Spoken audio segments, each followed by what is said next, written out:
Boa noite, meus queridos, minhas queridas, como vocês estão? Vamos lá, vamos dar continuidade. A gente já está chegando no finalzinho da nossa jornada nesse semestre, essa jornada que está sendo um tanto quanto longa, mas que a gente está conseguindo desenvolver bem. Estou dizendo aqui uma coisa de coração para vocês. Talvez essa situação aí de coronavírus venha para a gente ter alguma coisa em paralelo. Eu estou querendo dar uma continuada nisso, mesmo da gente tendo aula presencial, com a gente tendo algumas atividades por vídeo, não substituindo a aula, mas para complementar, para vocês estarem tirando dúvida o tempo todo. Eu acho que é uma coisa que vem para a gente usar essa ferramenta cada vez mais. Mas vamos lá. A gente está chegando no final, como eu falei para vocês. Eu vou focar os principais contratos, o que a gente mais usa, e os contratos civis. Então, a gente já falou de compra e venda.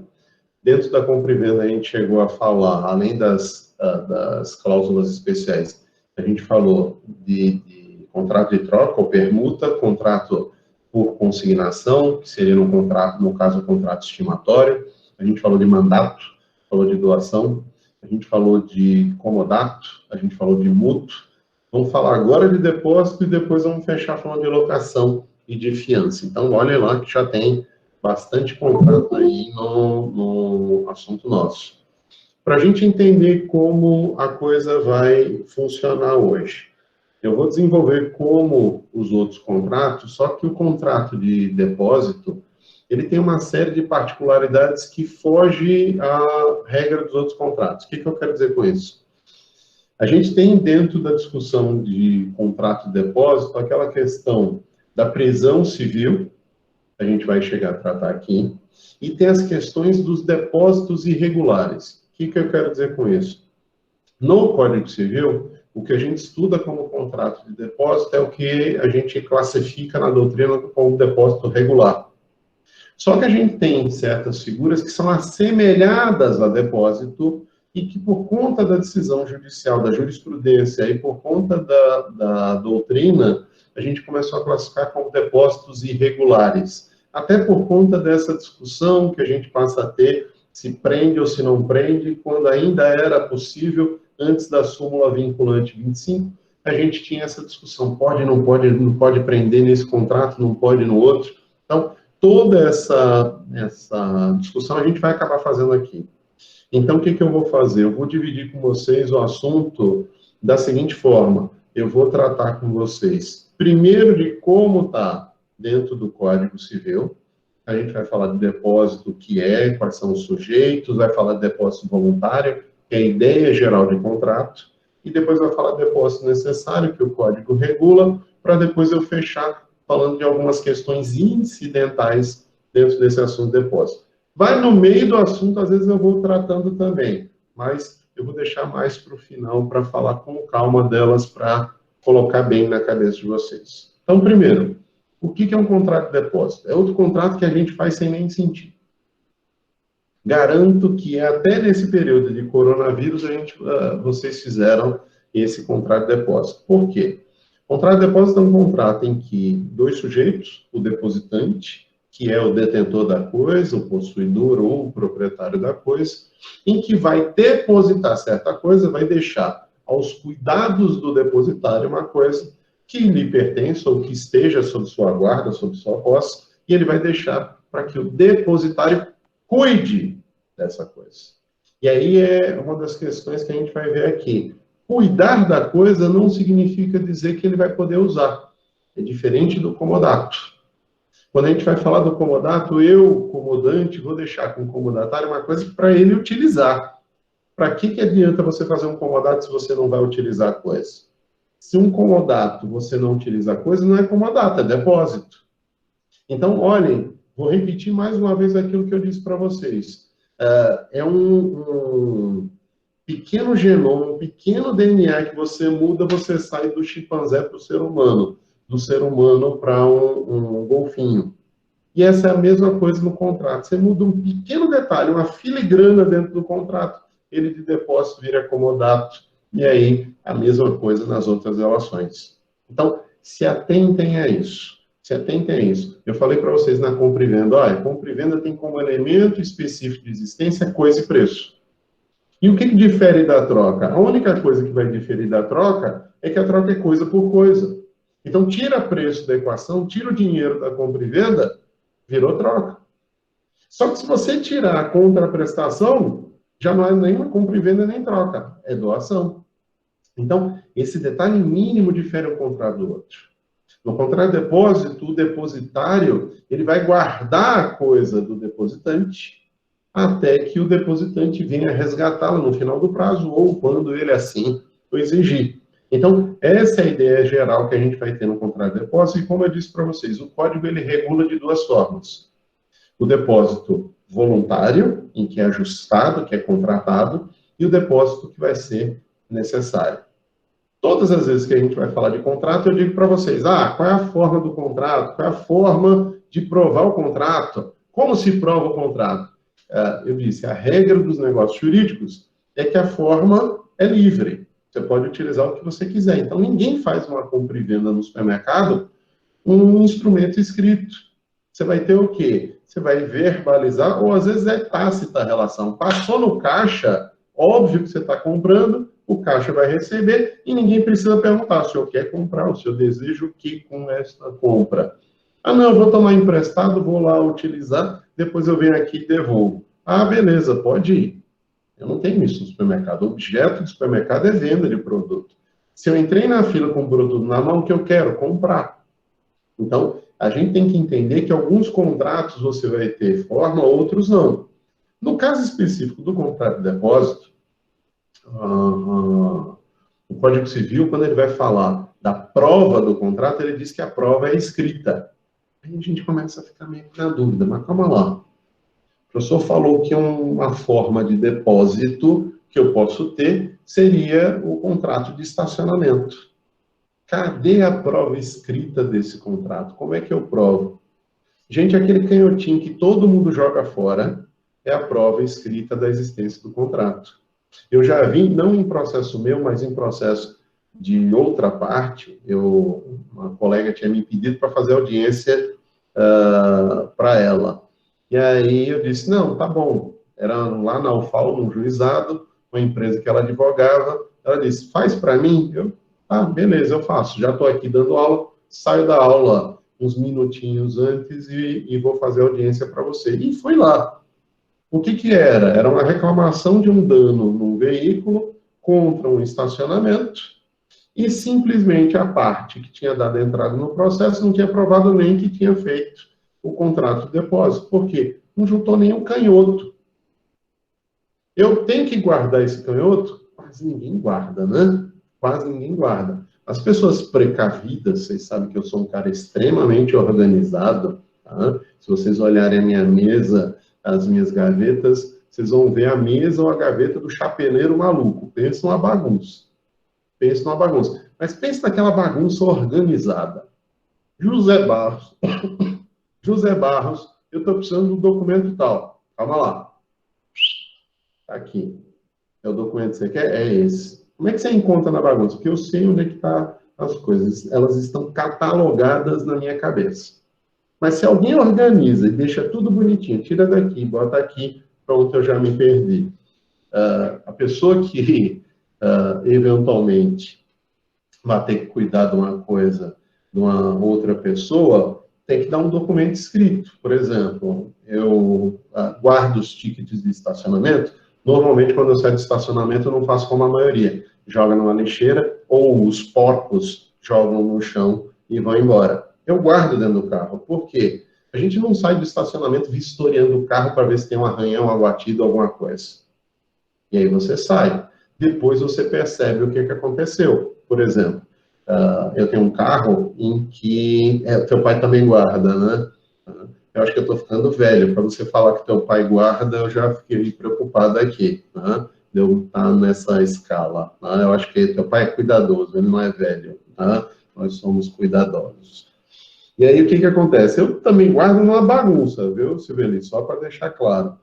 De tempo em tempo, vou levar o carro para lavar ou parar numa oficina, alguma coisa, eu faço assim, jogo numa sacola e vai tudo para o lixo. Depois eu dou uma separada para ver se tem coisa importante.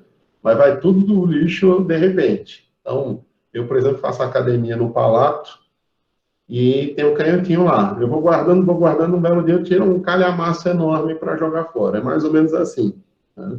É a mesma coisa de outros estacionamentos.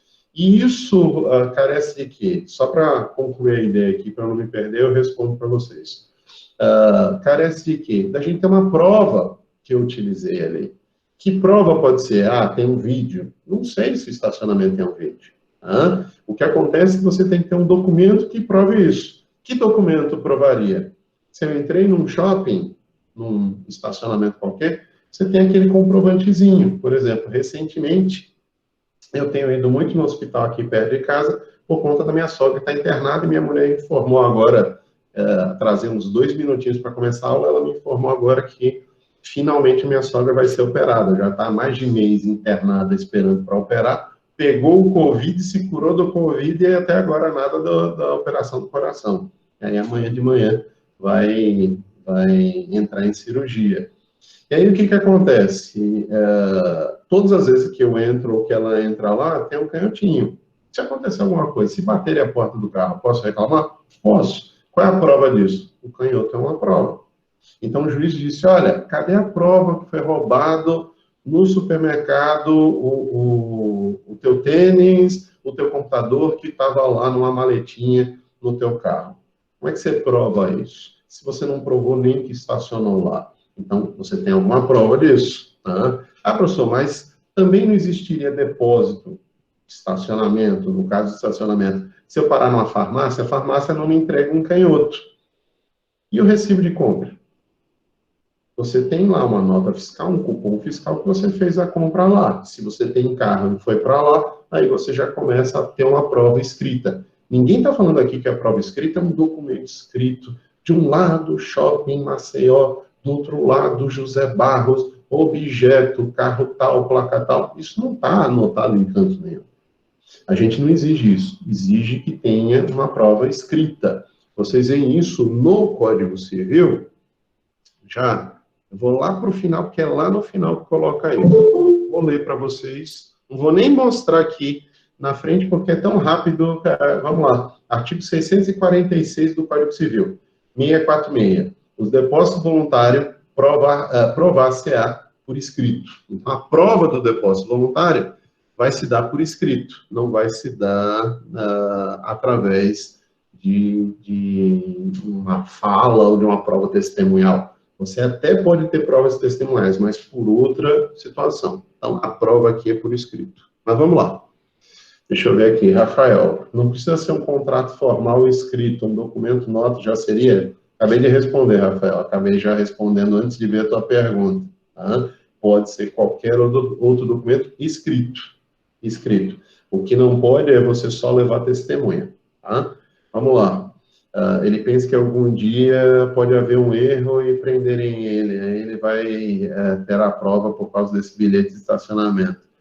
Silvio, eu já vi cada coisa absurda da gente no direito que, não sei, de repente pode ser. Meu pai conseguiu muito tempo de aposentadoria e perdeu muito tempo de aposentadoria porque jogou papel fora. E meu pai é acumulador. Tá? Aprendeu e justifica a condição dele de acumulador por conta disso. A minha mulher diz que eu sou acumulador. Tá? E aí eu digo, não, a hora vai precisar. Aí quando precisa alguma coisa em casa, eu falo, olha, tá vendo? Isso que eu jogasse fora tá salvo por causa disso. Ou não, olha, foi jogado fora, olha aí. Às vezes a gente tem isso, mas não, Silveli, no meu caso é para provar mesmo que eu parei naquele local, que vai servir como prova do fato. Tá? Eu tive um carro uma vez que tentaram arrombar o vidro. O carro não é blindado nem nada, mas o vidro era um vidro laminado. A gente sempre usa vidro laminado na frente do carro, só que como esse carro era importado, o vidro lateral era laminado. O cara tentou arrebentar 4, 5 vezes o vidro quebrou a parte de fora, mas não abriu. Aí foi para o vidro de trás, tentou a mesma coisa e nada de arrombar. Esse canhotinho que me prova que eu parei lá no estacionamento para dizer, ai, cara, esse vidro é caro pra caramba, viu? Vocês vão ter que me pagar. Aí, essa é a prova que eu tenho. Porque se eu não tenho essa prova, quem me garante que eu já não cheguei com o carro com o vidro abaixado para dizer que foi lá dentro que aconteceu quando aconteceu fora. Tá? Tem muita gente que pode agir de má fé, e aí o cuidado é esse. Esse empréstimo que a gente faz no caixa eletrônico, tem testemunha instrumentária, aí no caso é empréstimo, não é depósito que você está falando. Você está falando de empréstimo ou depósito? De repente você escreveu aí, como a gente está falando de depósito, eu quero saber, Tarcísio, o que você quer falar. Você quer falar do contrato de empréstimo ou de depósito? A tua pergunta. Eu quero só para esclarecer para a resposta que eu vou te dar. Mas qual contrato? Eu estou entendendo o que você está falando, mas qual? De empréstimo ou depósito? Porque você fazer um depósito no banco também é depósito. Também é depósito. Só que aí é um contrato bancário de direito empresarial que tem uma regulamentação em normas bancárias.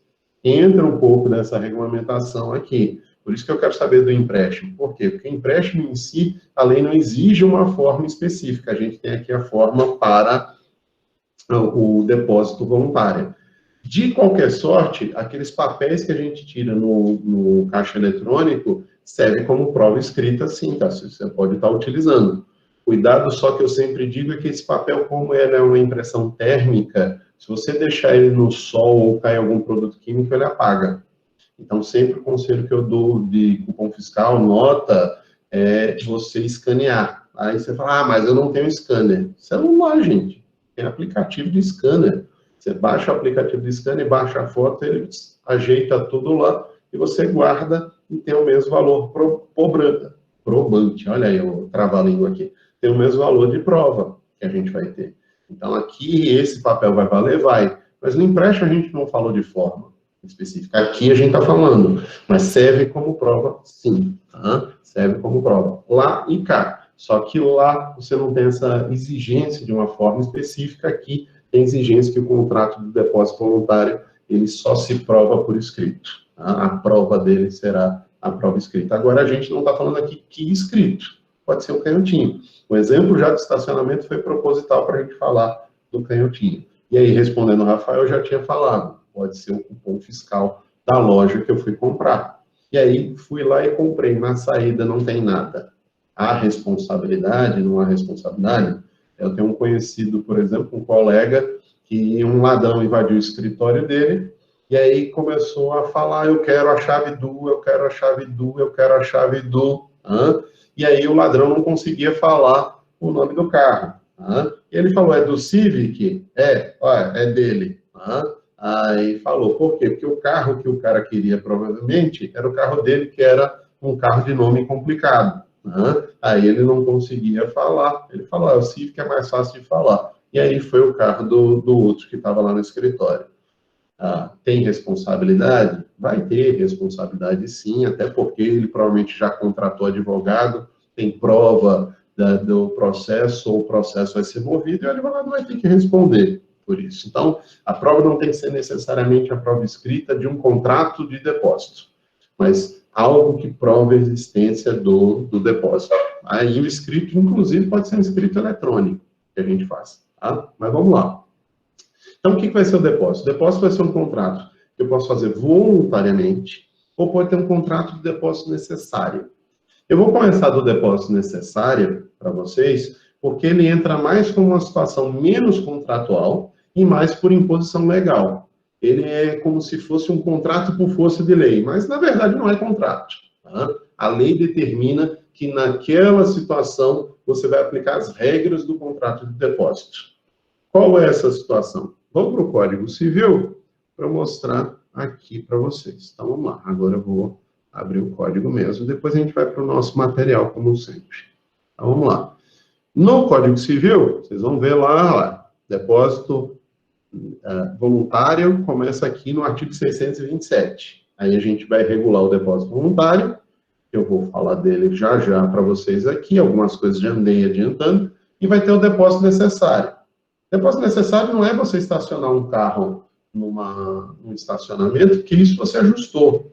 Não é você contratar um armário para guardar algo que lhe pertença, porque isso você ajustou. Depósito necessário, quando a gente usa essa expressão necessário, é por força de lei, por imposição legal. É como recurso, por exemplo. Recurso da administração pública é recurso necessário. Recurso da parte, nós, pobres mortais, é recurso voluntário.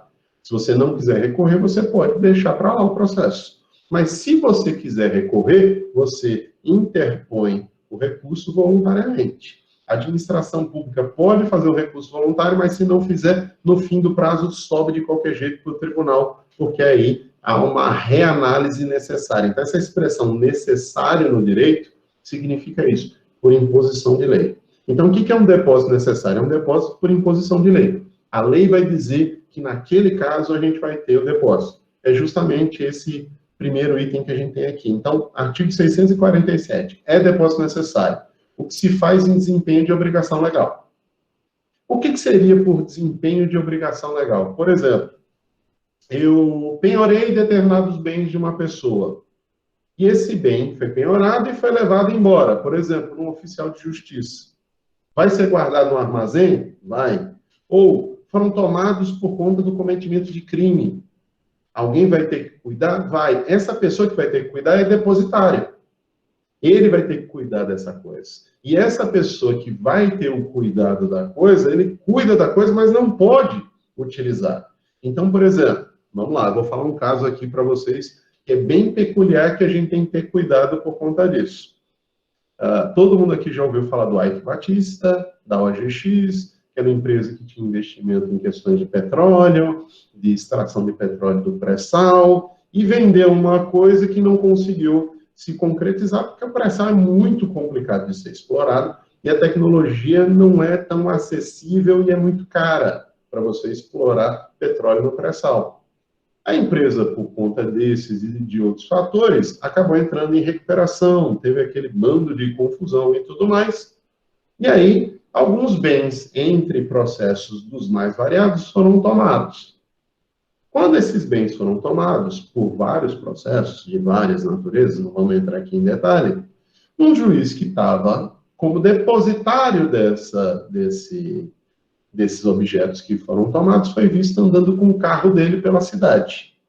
E quando procuraram a casa do juiz, estava lá estacionado na garagem do imóvel do juiz, mais de um carro do réu do processo, na casa dele tinha um piano de cauda que era pertencente ao réu do processo e tudo mais. Calma lá. Você ser depositário é cuidar da coisa.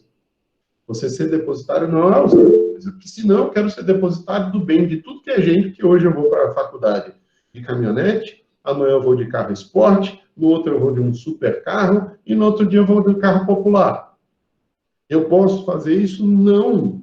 Eu vou cuidar da coisa. Cuidar da coisa é uma coisa, é um fato. Outra situação é você utilizar. Não é comodato aqui. Aqui a gente está falando de depósito. E ainda mais o depósito necessário, que é por obrigação legal. Tá? 2. O que se efetua por ocasião de alguma calamidade, como incêndio, inundação, naufrágio ou saque. Não só isso, qualquer situação de calamidade. O coronavírus é uma calamidade? É, mas não está sumindo com a casa de uma pessoa nem nada. Em que seria uma calamidade? Um enchente, um incêndio? Joia, beleza. Mas ele também pode ter o quê? Situação como o caso do Mutange, do Pinheiro, do Bebedouro, em que está sendo desocupado imóveis. A pessoa que está cuidando daquele imóvel está fazendo cuidar daquele imóvel como um depósito necessário. E dentro do imóvel tem o quê? Bens que guarnecem esse imóvel. Então todo mundo teve que sair de lá de repente e deixar tudo em casa, porque ninguém fez mudança de nada. Foi fazer e olhe lá depois. Então, quem vai ficar cuidando dessa coisa faz como depositário. E faz como depositário não porque houve um ajuste contratual, mas por ser depósito necessário. Tem uma situação de depósito que normalmente é depósito voluntário, mas que a gente acaba colocando aqui dentro da situação de depósito necessário em decorrência de outro contrato. Por exemplo, no contrato de hospedagem. Eu fiz o contrato de hospedagem com o hotel e necessariamente dentro do contrato de hospedagem o hotel é obrigado a cuidar da minha bagagem. Pode acontecer isso? Pode. Entra como depósito necessário. Mas assim que acaba a minha diária, assim que eu faço o check-out no hotel, acaba a responsabilidade do hotel, muitas vezes o hotel ele se propõe a cuidar da minha mala. Ele diz, deixa aqui até que o senhor resolva o seu problema. Por exemplo, eu fazendo o exame da OAB, muitas vezes terminava meio-dia, 11 horas, meio-dia terminava a diária, só que a gente tinha até 4, 5 horas da tarde. E o meu voo era 8, 9 horas da noite. Eu não ia estar carregando mala para lá e para cá, eu dizia no hotel, olha, eu vou estar aqui perto trabalhando, chego umas 6 horas aqui, pego a mala e vou para o aeroporto. Pois não, senhor, sem problema. Aí eles me davam um papelzinho. O que eu fiz com eles? Um depósito voluntário. A gente ajustou que ele vai cuidar da minha coisa.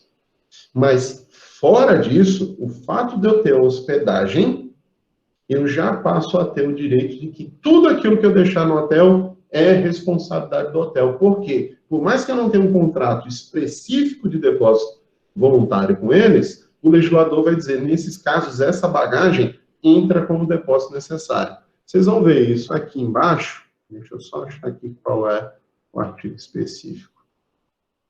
Aqui. Artigo 649 do Código Civil. Aos depósitos previstos no artigo antecedente, tá? Qual é? Tá? Esse que é o 648, que está se referindo ao 647. Tá?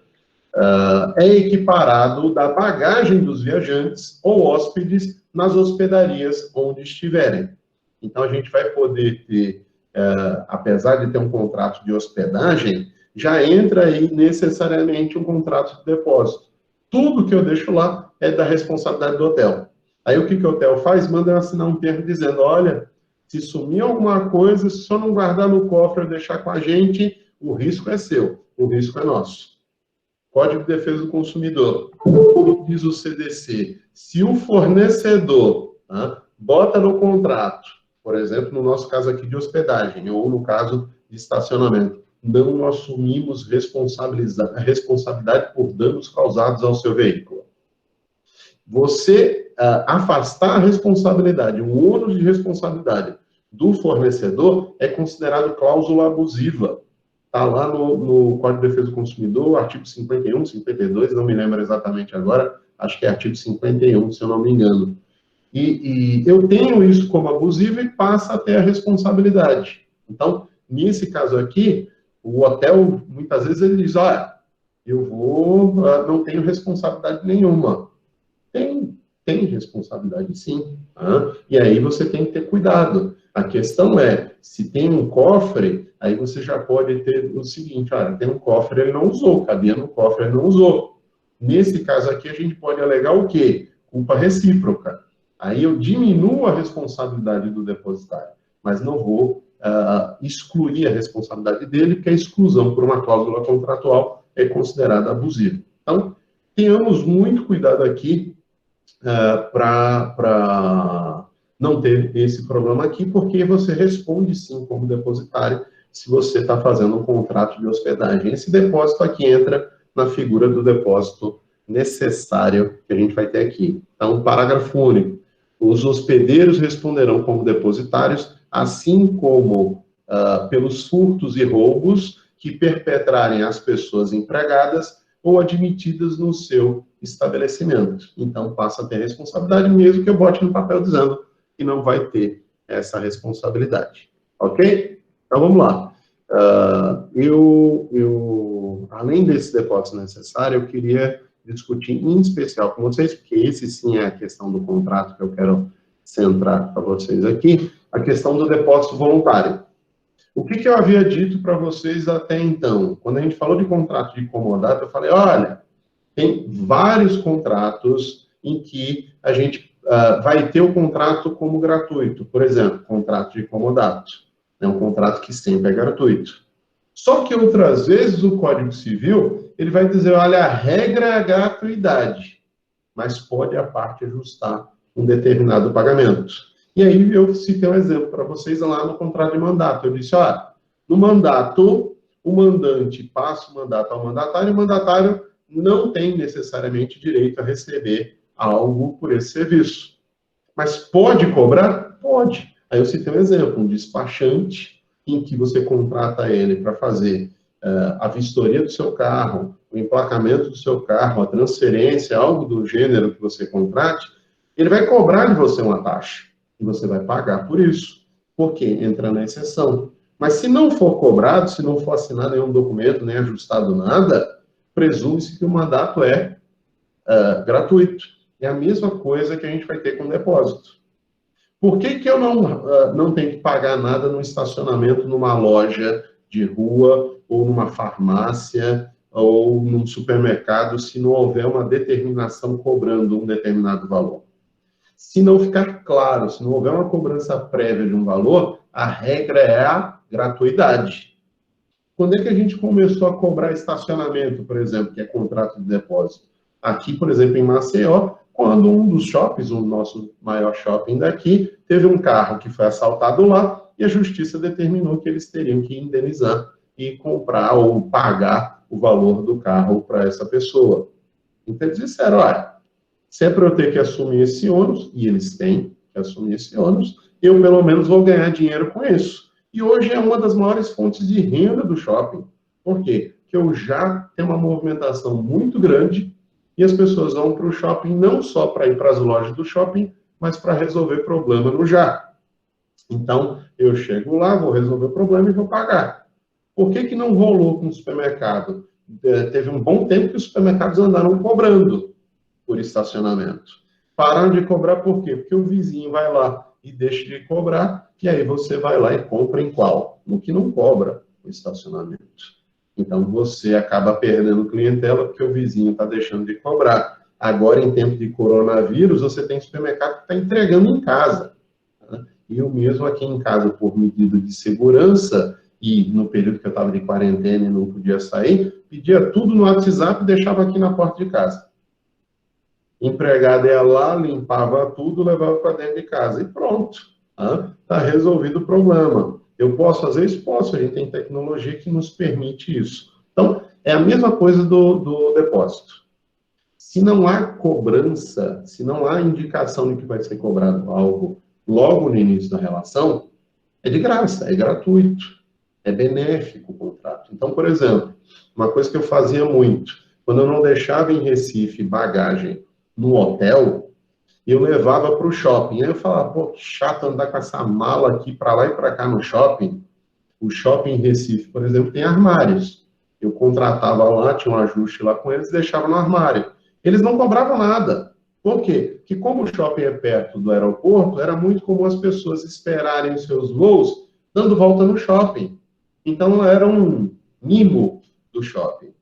Mas era um mimo que não era gratuito porque o shopping queria, mas porque ele não queria cobrar. Se ele quisesse cobrar, ele poderia. Como ele não cobrou nada, a regra é a gratuidade. Então, o contrato de depósito é um contrato em que o depositante vai entregar uma coisa móvel ao depositário e que não necessariamente vai haver um ônus, uma cobrança para isso. Ele pode ser uma relação que vai ser gratuita e aí, dentro dessa gratuidade, o depositário vai ter todos os deveres que a gente vai ver aqui. Que deveres? Vamos pegar o gancho daquilo que a gente falou na nossa última aula sobre contrato de comodato. O que eu disse para vocês? Que o comodatário tem a obrigação de cuidar da coisa como se sua fosse.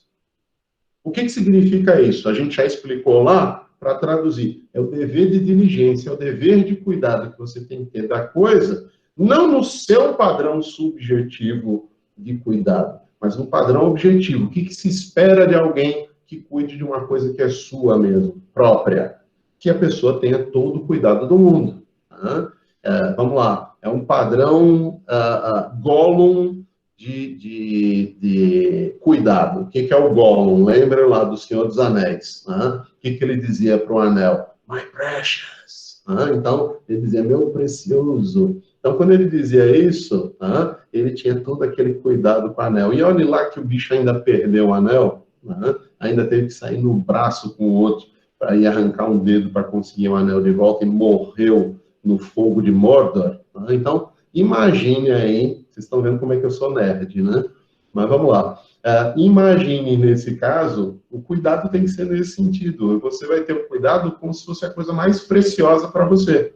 Essa é a intelecção que a gente tira. Cuidar da coisa como se sua fosse. Só que aqui a gente vai ter uma diferença. Que diferença? Eu vou usar a coisa como se minha fosse, vou cuidar da coisa como se minha fosse. E vou assumir as despesas por essa coisa que estejam comigo. Eu sou o quê? Comodatário, no empréstimo. Eu vou usar a coisa, eu vou cuidar da coisa como se minha fosse. Não vou poder utilizar da coisa, não vou usar da coisa. Eu vou cuidar, não vou gozar da coisa. E as despesas vão caber a quem? Ao depositante, não ao depositário. Então é isso que a gente vai começar a ver aqui. Tá? Eu fiz um resumo de um monte de dispositivo, um monte de artigo aqui com vocês, e aqui vamos pontuar como é que a coisa se desenrola. Então vamos lá. Artigo 627, que a gente falou o conceito. Pelo contrato de depósito, recebe o depositário um objeto móvel para guardar até que o depositante reclame. Tá? Artigo 628, aquela questão da onerosidade e da gratuidade. Presume-se a gratuidade, a onerosidade é a exceção. E aí eu tenho que negociar a onerosidade. O contrato de depósito é gratuito, exceto se houver convenção em contrário. Se resultar de atividade negocial ou se o depositário o praticar por profissão. Então, nessas situações, a gente passa a ter o cuidado da coisa que eu posso estar cobrando. Qual o preço que eu vou poder cobrar? Se não houver um ajuste, você pode cobrar os usos e costumes do lugar. Por exemplo, bora lá. Eu sempre brinco que medida de custo de vida aqui no Brasil é avaliar preço de estacionamento. Eu sempre brinco isso. Por quê? Porque como eu acabo viajando muito a trabalho, às vezes a passeio, quando você viaja e você está com carro e tudo, você vai parar num canto e você vai ver o preço do estacionamento. Eu, por exemplo, na minha terra, São Paulo, eu me recuso a ir para o centro de São Paulo e de carro. Eu sempre vou de metrô. Para mim, é o melhor transporte público que existe, é metrô. E, além disso, o estacionamento em São Paulo é a hora da morte no centro. Em outras regiões, tudo bem. Você vai visitar algum parente, você está de carro, vai de boa. Mas se você for para o centro de São Paulo, você não paga menos do que 20, 30 reais a primeira hora. E depois vai pagar mais 5, 10 reais a hora adicional. E facilmente, em um período de poucas horas, você está pagando 40, 50, 100 reais. Aqui não. Uma manhã toda você paga caro 10 reais. Normalmente você paga o quê? 8 reais, 7 reais, a depender da região que você está. Em Recife, vamos lá, você paga um pouco mais caro, né? Mas é mais ou menos assim. Eu brinco que o custo de vida da gente aumenta ou diminui conforme o preço de estacionamento. Se o estacionamento no centro de Maceió custasse, vamos lá, 30, 40 reais para estacionar, esse estacionamento teria quantos carros lá parados? Então, eu posso ajustar um preço? Posso. Se eu não ajustar o preço, qual vai ser o preço? O costume local. E é isso que vocês veem, a média é até uma média geral, é meio que um cartel, preço de estacionamento num bairro. É muito próximo um do outro, a diferença é mínima de um estacionamento para o outro. Então, você pode fazer isso? Pode. Aí, se não houver ajuste, normalmente tem um ajuste, aí você passa a ter a cobrança dos usos do lugar em que você eventualmente tenha esse depósito. E se não tiver nenhum costume ou uma média de mercado, aí pode ser arbitrado. O que é arbitragem? O juiz vai dizer qual o valor que ele acha razoável, que ele acha justo para aquele cuidado que o depositário está tendo com a coisa. Tá bom? A gente falou também, e aí eu já quero emendar numa coisa que eu ia falar no fim, aí eu vou querer emendar aqui. Tá? Artigo 629, eu disse para vocês, olha, o depositário é obrigado a cuidar da coisa como se sua fosse. Então, artigo 629, o depositário é obrigado a ter na guarda e conservação da coisa depositada o cuidado e diligência que costuma ter com o que lhe pertence, bem como a restituí-la, devolvê-la, com todos os frutos e acrescidos, quando exigir o depositante. Por que eu tenho que devolver frutos? Lá no comodato eu não preciso fazer isso, mas lá no comodato você tem usufruto, você tem gozo da coisa. Você empresta a coisa para a pessoa utilizar. Aqui você emprestou para ela cuidar, guardar. Você não emprestou para ela usar. Então, se render frutos, o fruto volta junto. Ah, professor, mas eu entreguei um carro, vai sair o quê? Uma moto aí, é o fruto? Óbvio, não é isso que a gente está falando. Se eu depositei para você, por exemplo, não um carro, mas eu depositei em um animal. E esse animal, com o outro que está lá depositado, um cobriu o outro, e durante o período do depósito que está lá guardado, vamos lá, a minha égua ficou prenha, engravidou. O que acontece? Na hora de ser devolvido, não devolve só a égua, devolve o potro que nasceu também. Então, se eu deixo para você guardar um animal meu, e esse animal tem frutos, tem filhotes, o filhote me pertence, não pertence a você.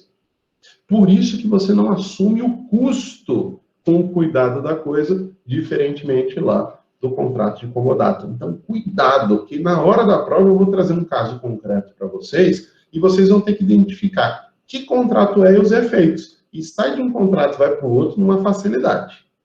Então, cuidado aí, porque aqui também eu estou fazendo o quê? Depósito de coisa que é infungível. Eu não posso receber em depósito uma coisa e devolver outra. Então, só para deixar claro isso aqui para vocês. Mas vamos lá. Vou falar já já com vocês do depositário infiel. Eu quero ir um pouquinho mais adiante para vocês.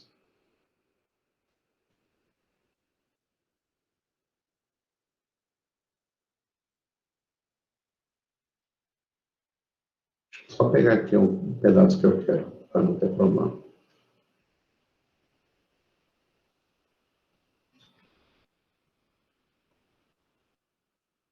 Essa parte do custo, né, que tá para eu passar para vocês, aí eu vou falar da questão do infiel depositário.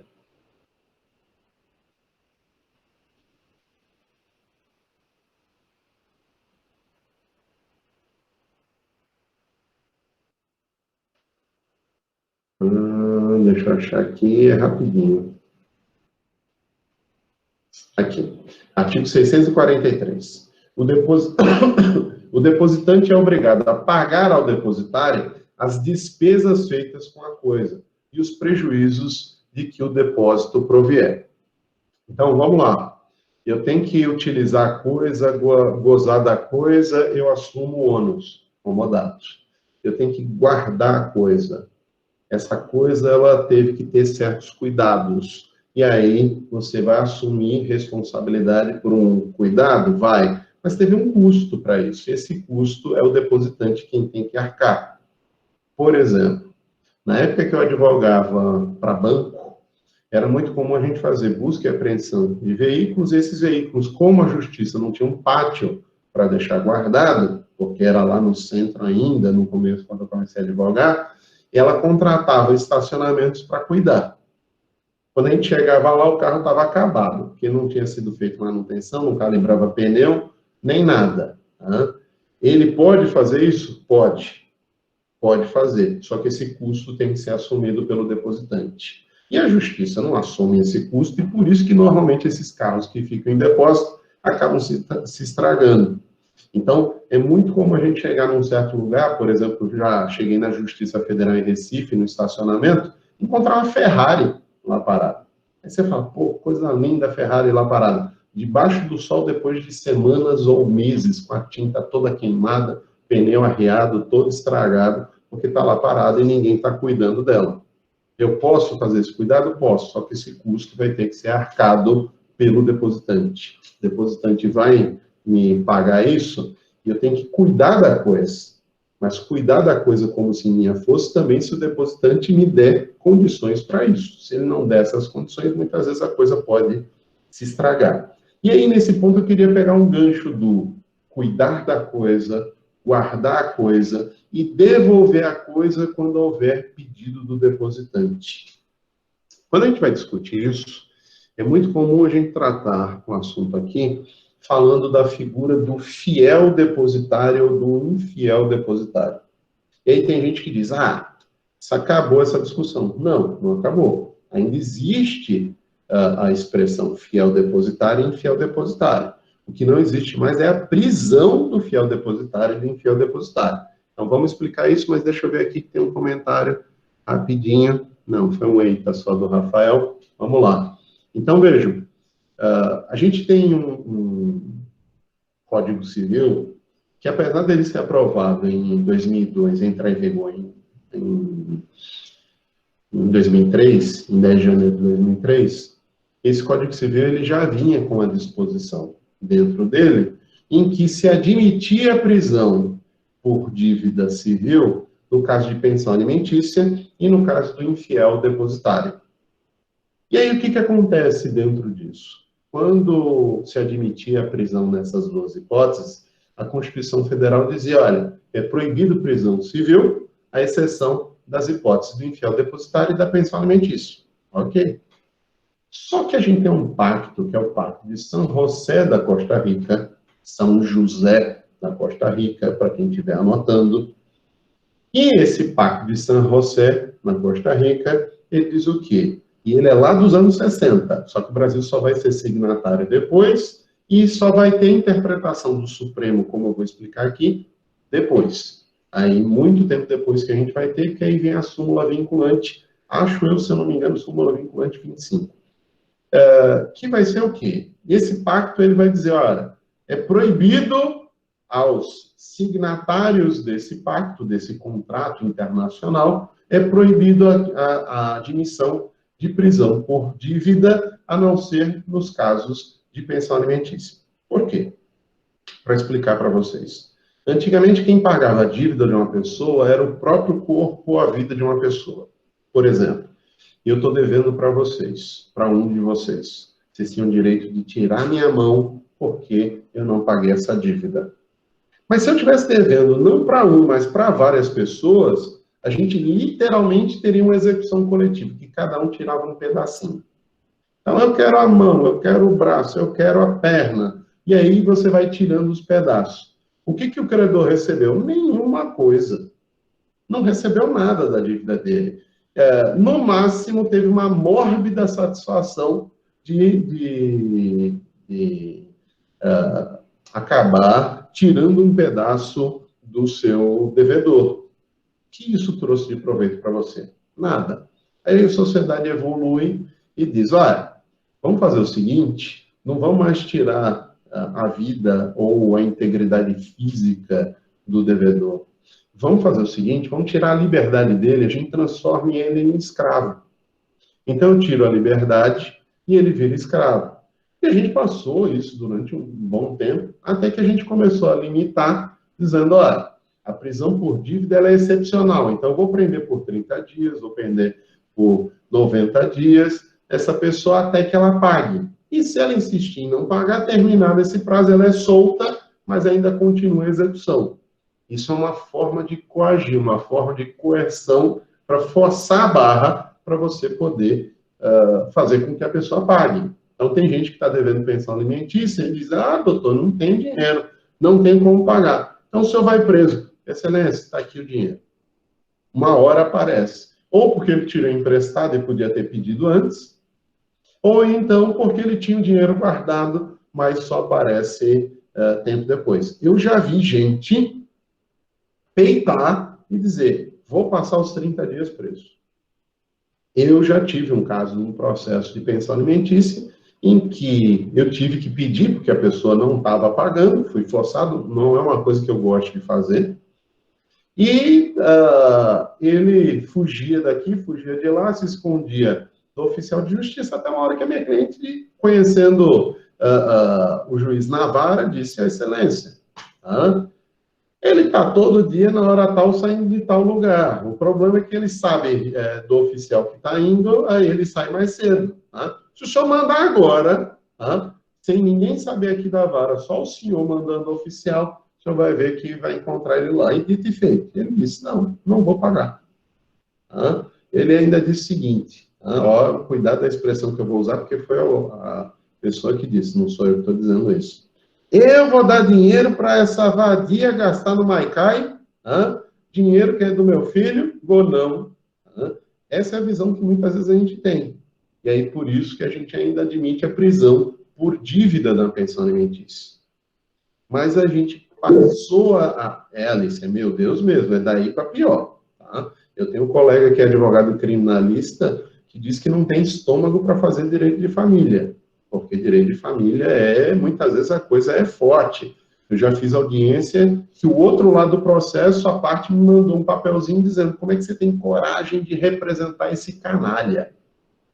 A gente vê de tudo em processo de família. Tá? Eu já vi até processo de família em que eram 3 processos que o juiz mandou juntar tudo, em que era uma senhora alegando que era companheira do rapaz, uma outra também alegando que era companheira, uma outra também. E as provas, ele viajava com várias mulheres que ele mantinha relacionamento, viajava sempre no mesmo lugar e tirava fotos no mesmo lugar, parecia que era Photoshop só trocando a mulher. Com o mesmo cara, no mesmo ambiente, só trocava a mulher. O juiz, quando viu isso, juntou os 3 processos quando elas descobriram que ele não tinha uma, mas tinha várias mulheres. Então, direito de família, a gente está acostumado com essas coisas, é complicado. E a gente acha que direito penal é que tem que ter estômago. Tá? Então, vejam, eu prendo por pensão alimentícia, prendo por conta disso. A pessoa tem como pagar e insiste em não pagar. Por quê? Porque ele acha que o dinheiro não é do filho, o dinheiro é da mulher. E às vezes é dela. E é para pagar para ela. E se ela quiser gastar no Maicai, gaste. Se ela quiser gastar no bar, ela gaste. O dinheiro é dela. Você prove que ela não necessita e que aí você quer pedir uma revisão. Mas até lá é devido e você vai ter que pagar. Então, vejam, na pensão alimentícia a gente prende a pessoa por dívida. Mas a gente passou a parar de prender por outras dívidas, tá? E a gente estende isso também na questão do infiel depositário. Por quê? O que era também encarado como infiel depositário?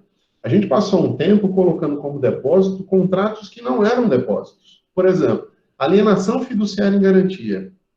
A lei da execução da alienação fiduciária, ela determina que, se a coisa não for encontrada, a ação deixa de ser de busca e apreensão e vira ação de depósito. Ou seja, virou ação de depósito, manda prender o depositário. Então, eu financiei um carro com um banco, eu não pago o financiamento, quando o banco vai cobrar, o carro sumiu. Por quê? Porque eu já vendi para outro. E esse outro que não pagou, eu paguei tudo enquanto estava comigo. Só que eu errei, porque eu não posso vender aquilo que eu não quitei ainda. O que o banco fazia? Pedia a prisão do infiel depositário, até que o carro aparecesse ou acabasse o prazo da prisão civil. O pacto acaba com isso e diz, olha, a gente não vai admitir nem um contrato de depósito regular, nem de depósito irregular. Nem do depósito voluntário, que é o que a gente está vendo aqui, que foi contratado como depósito, nem outros contratos irregulares de depósito que sejam assemelhados a depósito. E aí acaba com a prisão civil por dívida do Pacto de San José. O Brasil passa a ser signatário, e aí vem a discussão.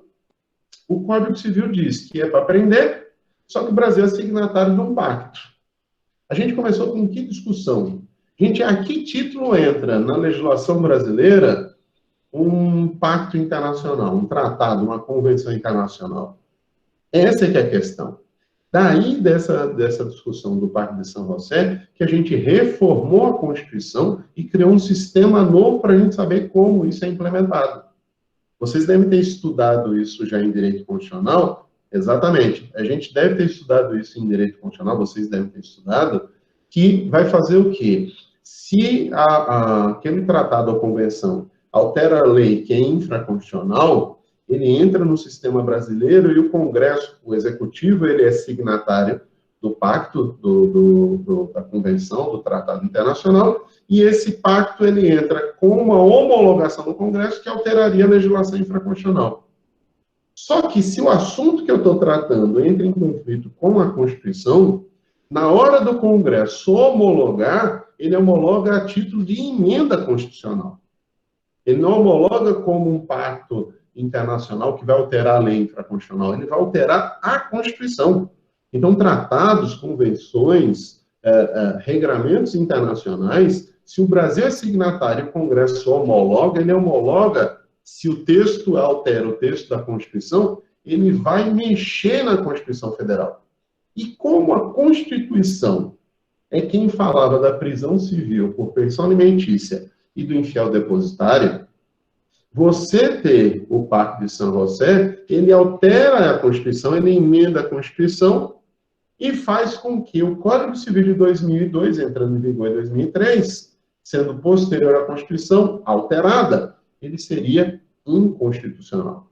Só que isso era uma construção doutrinária e que a gente precisava do Supremo para fazer essa avaliação. Deixa eu ver se tem ainda, se está ainda no texto da Constituição. Deixa eu ver rapidinho, gente. Eu não me lembro se isso já foi retirado do texto, porque as decisões do Supremo, elas são comunicadas ao Senado para que o Senado ajuste. E o Senado nunca faz ajuste nenhum. Deixa eu ver aqui se tem alguma...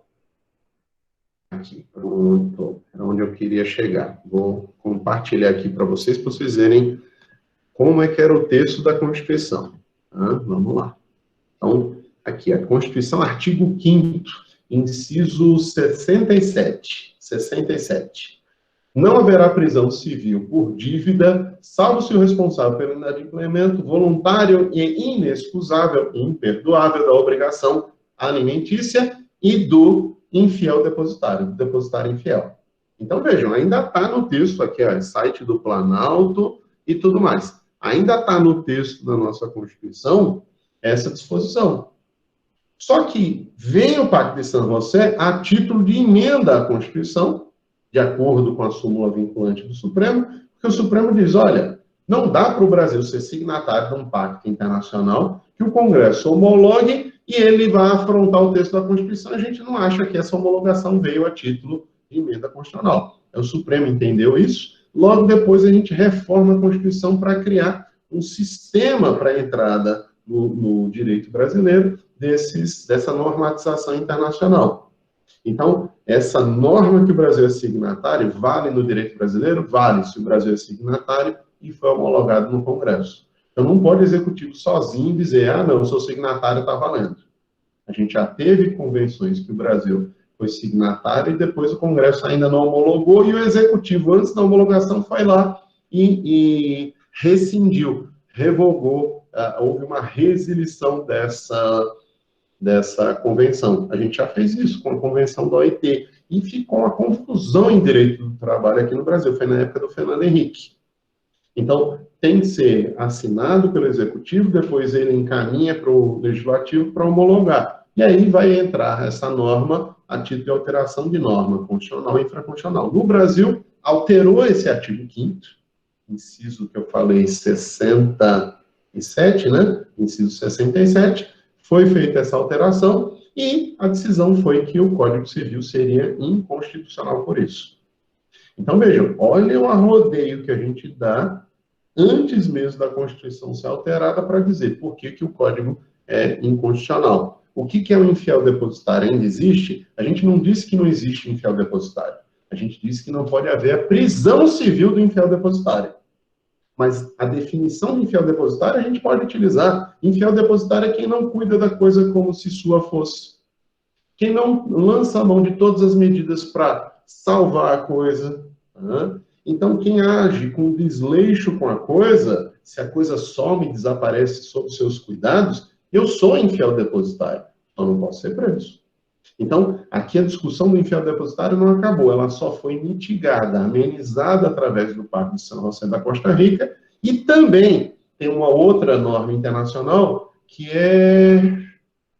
Agora não me lembro se é tratado, não me lembro o que é, o Pacto Interamericano de Direitos Humanos, em que ele dispõe que não pode haver prisão por obrigação nos países aqui das Américas. E aí os países todos foram signatários, não pode ter nenhum tipo de prisão nessa oportunidade. Então, vejam como é que funciona aqui. A gente vai ter que ter muito cuidado, que quando a gente vai tratar desse assunto sobre prisão por dívida, só sobra a prisão do devedor de pensão alimentícia. Não sobra mais, não existe mais a prisão do infiel depositário. Significa dizer que não existe infiel depositário? Existe ainda. Só que o infiel depositário vai ter efeitos civis sobre a sua condição de infiel depositário. Que efeitos seriam esses? O dever de indenizar.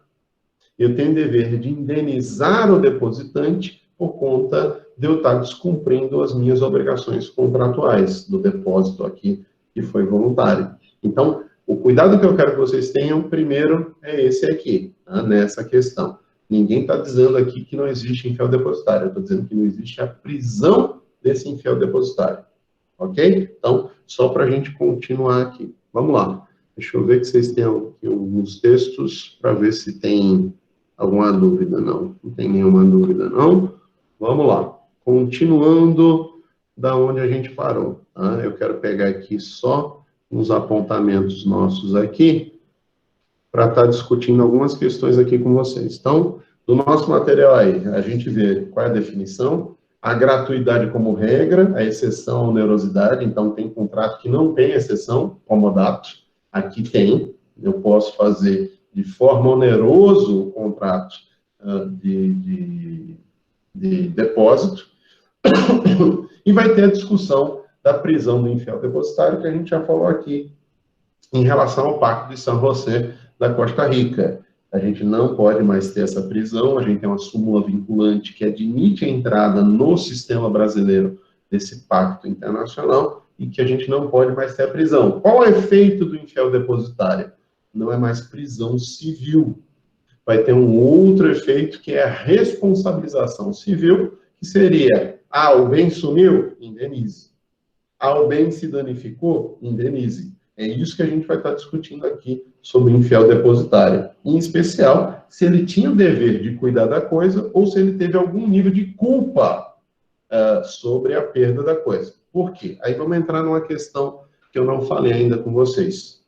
Se a coisa se perder, se deteriorar, mas sem culpa, por exemplo, por caso fortuito ou força maior. Normalmente, quando a gente fala de caso fortuito ou força maior, a gente fala sempre junto. E eu me lembro das minhas aulas com o Paulo Lobo como professor e eu como aluno, ele dizendo assim, olha, gente, Código Civil e doutrina normalmente falam junto. Por quê? Ninguém tem muita coragem de enfrentar esse assunto de caso fortuito ou força maior para separar. Cada um tem uma visão bem particular, mas normalmente se falam juntos, porque tem gente que fala uma coisa e o outro inverte e fala para caso fortuito e força maior invertido. Por exemplo, meu entendimento do que seria força maior, um fato da natureza. E esse entendimento do que a gente vê, a maioria da doutrina e do entendimento jurisprudencial vai nesse sentido. Fatos como, por exemplo, coronavírus, seria uma força maior? Seria um fato da natureza, a gente não consegue controlar. O controle que a gente poderia, seria o quê? Lá na China, em Wuhan, quando o médico disse, ei, está tendo uma possível epidemia aqui. Ao invés do governo chinês falar, cala a boca, você vai ser preso, isso e aquilo, como fizeram, e depois o governo federal foi pedir desculpa para o médico ou os médicos por conta disso, aí não teria acontecido tudo que aconteceu. O que eu estou dizendo? O vírus chinês. Ninguém está dizendo isso. A origem lá, o erro foi ser um país fechado e não ter tanto controle.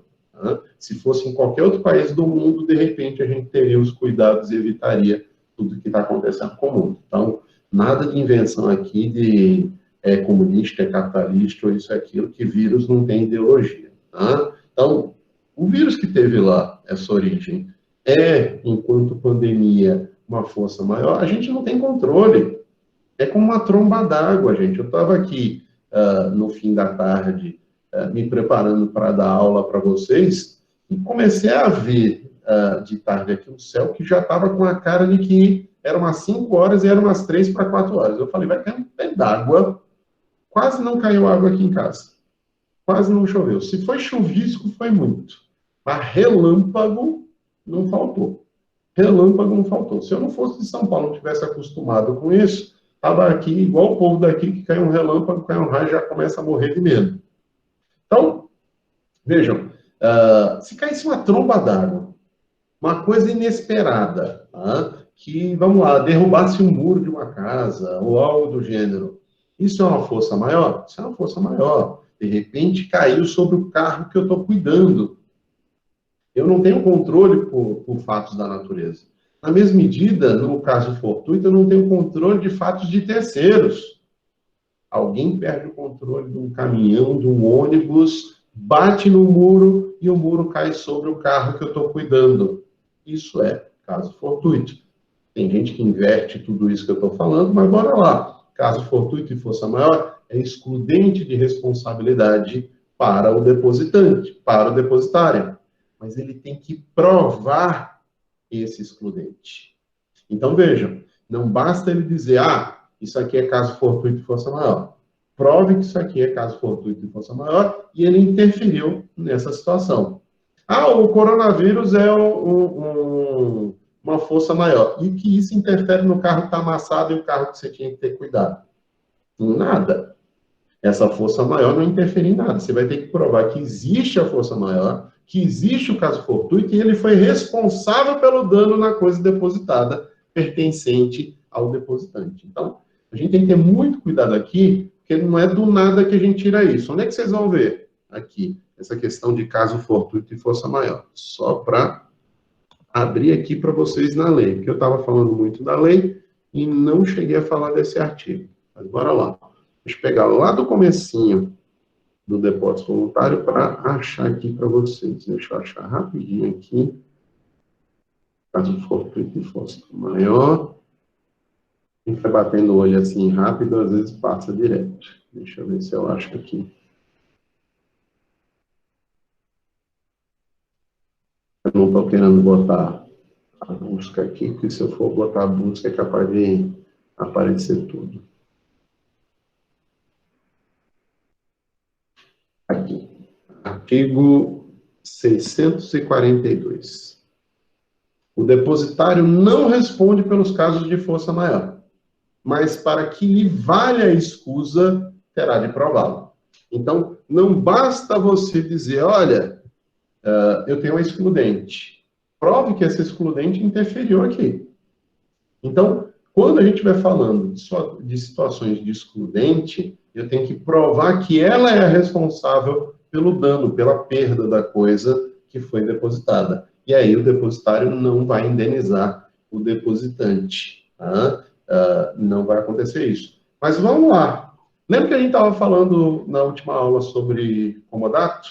Eu disse que comodato gera obrigação de quê? De restituir. O depósito gera obrigação de quê? De restituir. De restituir. Caso concreto para a prova de vocês. Olha lá. Vamos lá. Casinho concreto para vocês. Estou falando de depósito. Tá? Mas eu trago o caso, não vou falar que o contrário de depósito, mas vou dar as características, vocês vão ter que me dizer. Se for comodato, a resposta vai ser uma para o mesmo artigo do Código Civil. E se for depósito, é outra. O que diz o Código Civil se eu perco a coisa na obrigação de restituir? Ele diz, olha, se perdeu a coisa com culpa, o devedor, no caso aqui o depositário, é obrigado a indenizar. Mas se perdeu sem culpa, o risco é do depositante, que é do credor, a gente já falou isso. Mas o código, ele continua, e eu não continuei ontem com vocês, porque não tinha nada a ver isso com o comodato, mas tem tudo a ver com o depósito oneroso. Bora lá. O que diz o Código Civil? Se na obrigação de restituir a coisa se perde sem culpa do devedor, ele não é obrigado a indenizar quem arca com o custo, com o risco, é o credor. Mas até a data da perda, ele depositário, ou ele depositante, vai ter que arcar com o custo dessa coisa. Por exemplo, eu uso muito isso para locação. Aluguei um carro, estou andando lá no Japão, aí ouço falar que vai ter um tsunami. Aí eu paro na praia, porque eu quero assistir o tsunami, subo num canto alto e, que linda essa onda! E a onda leva o carro embora. Eu tive culpa? Tive, vou ter que indenizar o carro. Mas se eu estou na praia, esperando esperando para poder ver o pôr do sol. E está lá o carro parado e, sem saber, vem um tsunami e leva o carro embora. Tive culpa? Não. Vou ter que indenizar o carro? Não. Mas eu aluguei durante 30 dias e no 15º dia o carro foi embora. Eu vou ter que pagar alguma coisa do carro? Não. Vou ter que pagar o aluguel, 15 dias. É o que a gente vai discutir aqui. O que a gente vai ter? Se eu tenho algum ônus para ser pago e a coisa se perde, vamos lá, depois de um tempo, então, digamos, eu pago a diária para cuidar de uma coisa minha, R$1.000. Ia deixar durante 30 dias e a coisa se perde depois de 15 dias. Se perdeu sem culpa do devedor, não há dever de indenizar. Mas durante 15 dias ele prestou o serviço, e eu vou ter que pagar por esse serviço, porque ele cuidou da coisa. Então, olha lá, a gente tem que lembrar até disso quando a gente vai falar de perda. Porque a gente vai falar de perda se tem culpa, tem dever de indenizar, se não tem culpa, não tem dever de indenizar. Mas se tem algum ônus para um lado ou para o outro no contrato, até a perda da coisa, óbvio, se a gente está falando de perda sem culpa em especial, esse ônus vai ter que ser arcado. Então eu deixo com você para cuidar de um carro meu, de um quadro meu, ou algo que me pertence, e depois de X dias a coisa se perde. Só que eu tenho que pagar uma diária para você. Até esse dia da perda da coisa é devido. Por quê? Porque nesse dia ainda existia um contrato e você tem que arcar com esse ônus. Então, eu quero que vocês tenham muito cuidado quando estiver estudando isso para não ter dúvida. Mas voltando ali para a gente fechar esse assunto. Vamos lá. Então, a gente vai ter uma classificação dos contratos. Eu vou ter o depósito voluntário, que é o contrato de depósito raiz, vamos colocar dessa forma, é a forma usual do contrato de depósito, e vai ter o depósito necessário, que vai ser o quê? Aquele que se faz por desempenho de lei, ou se faz por uma situação de calamidade pública. Então, está sendo guardado pelo município de Maceió, guardado as coisas que pertencem às pessoas que estavam no enchente.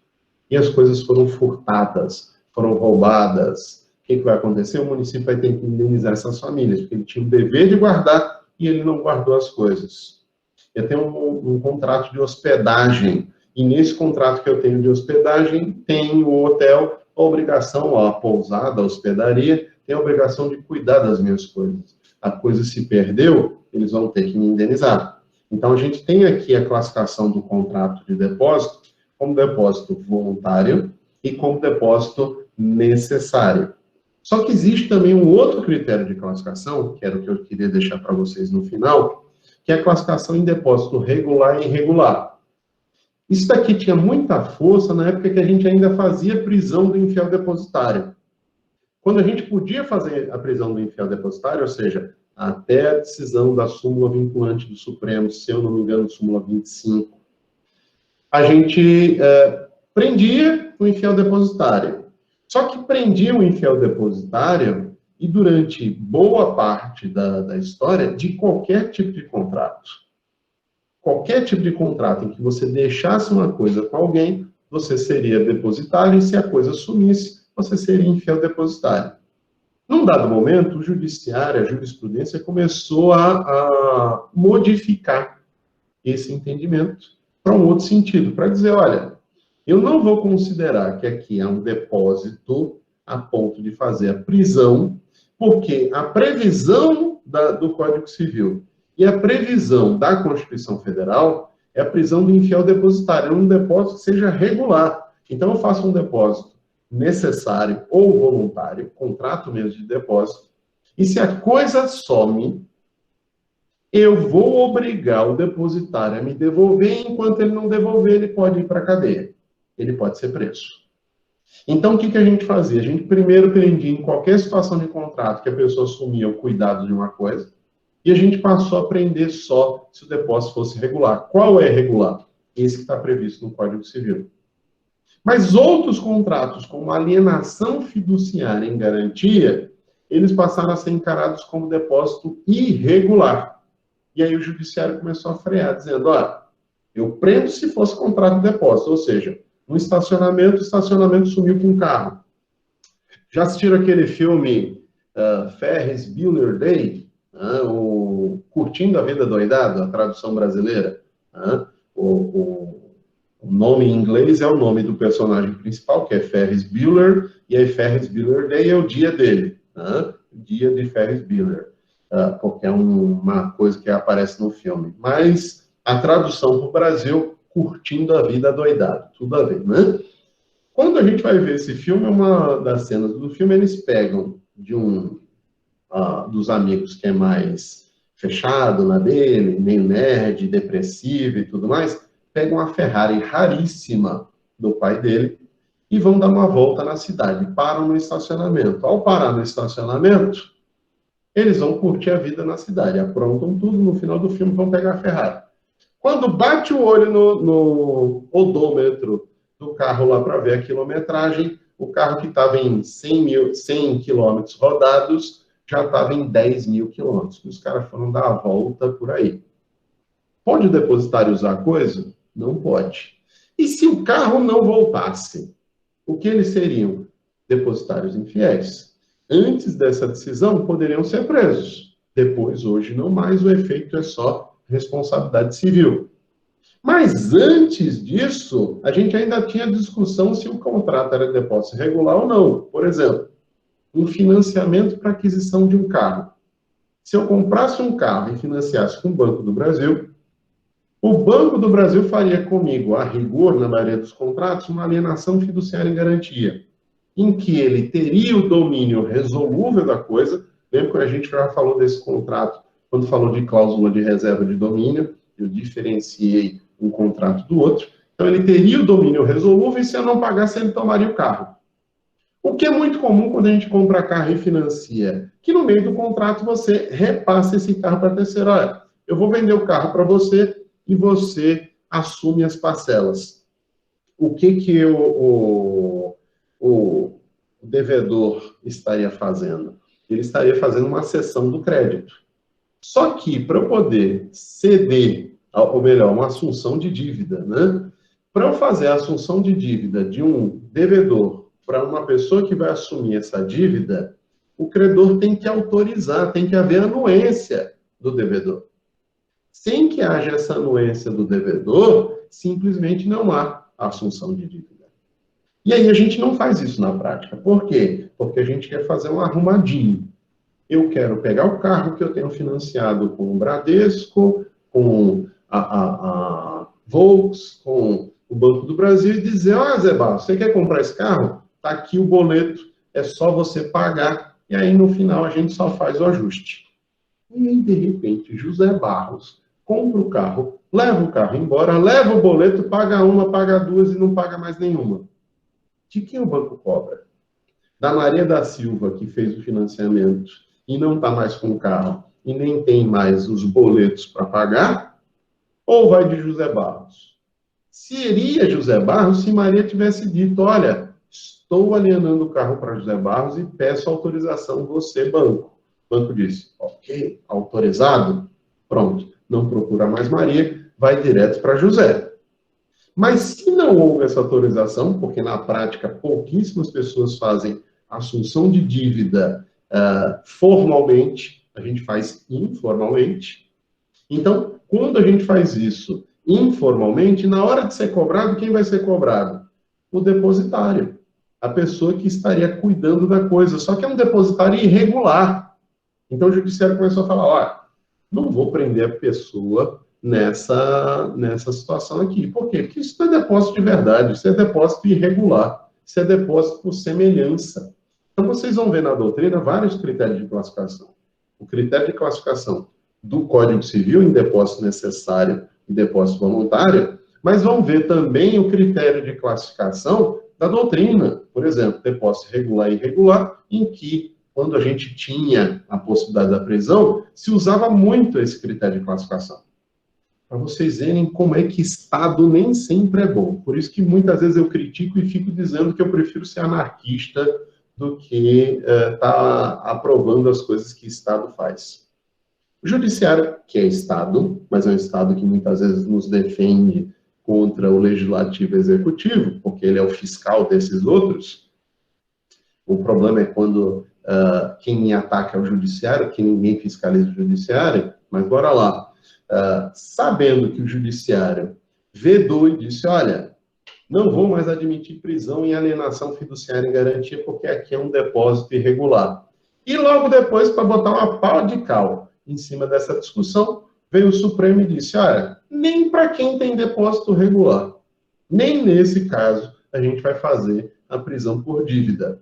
Sabe o que fizeram? No contrato de alienação fiduciária, transformaram a prisão que era prisão civil, transformaram em prisão criminal. Transformaram de uma prisão civil que, se a coisa reaparecesse, você seria solto de imediato e acabou o processo. Ou, se a coisa não aparecesse, o processo continuava só como execução, porque você já tinha cumprido o prazo que o juiz tinha colocado para poder te coagir. se transformou num processo criminal, de prisão criminal, e que a coisa aparecendo ou não, e você pagando ou não, você vai ser processado criminalmente. Então, olhem só como é que muitas vezes a gente tem aí o tratamento de uma relação que era para ser exclusivamente civil, e a gente joga isso para situações criminais, ou mistura o civil com o criminal. Quando eu tinha uma prisão civil, gente, não existia um ambiente específico para prender pessoa, como ainda não existe hoje, um ambiente específico para prender a pessoa em prisão civil. Quem faz dívida de pensão alimentícia vai ser preso junto com outras pessoas que cometeram crime. Olha a situação que muitas vezes a gente tem que ter cuidado. Tá? E agora, em tempo de coronavírus, tem que vir determinação judicial para dizer, olha, quem está devendo pensão alimentícia, a prisão tem que ser domiciliar. A gente já está soltando quem cometeu crime, imagine prender quem não cometeu crime, mas tem dívida e está sendo preso por conta de dívida. Então, só para vocês terem cuidado aqui, que o Estado nem sempre é muito bonzinho nessa relação do que a gente está tratando aqui, ok? Então, quando a gente vai tratar de depósito, esses seriam os principais pontos do que a gente tem para falar aqui para vocês. Tem aqui a colar alguma discussão que a gente pode fazer, mas, no geral, o básico do contrato é isso.